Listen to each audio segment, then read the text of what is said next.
Diverticulosis involves abnormal outpouchings from the wall of our colon, affecting most people by the time they reach their 60s, whether they know it or not.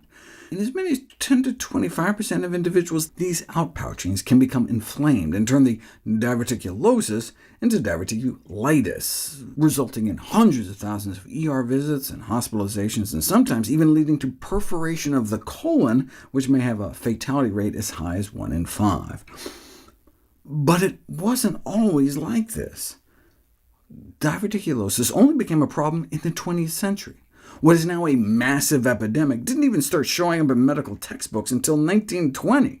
Diverticulosis appeared to be a deficiency disease of Western civilization. Just like scurvy is a deficiency disease caused by lack of vitamin C, diverticulosis may be a deficiency disease caused by lack of fiber. Bowel movements should be effortless, but when we don't get enough fiber-containing foods in our diet, like whole grains and beans, we have to strain to push unnaturally firm stools. The pressure necessary to force along small, hard stools may essentially blow pouches out of the wall of our colon, like when you squeeze one of those gel stress balls.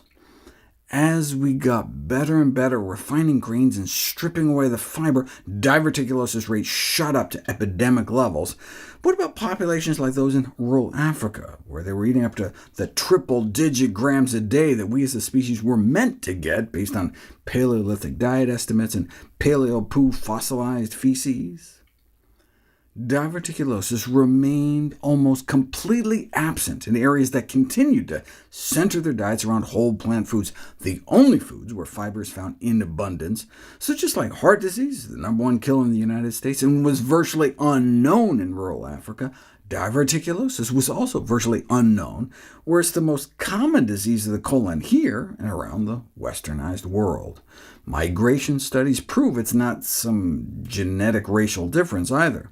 The prevalence of diverticulosis was 1% in Japan.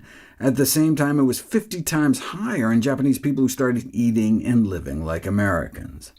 Higher fiber intake may also explain why vegetarians may be up to nearly 3 times less likely to be affected by this condition. Today, increasing fiber intake is accepted as the overriding dietary recommendation for people afflicted with diverticulosis. But what about the common advice from doctors telling patients with the condition not to eat nuts, seeds, and corn? The rationale was that these foods could get lodged in one of those outpouching pockets and trigger inflammation.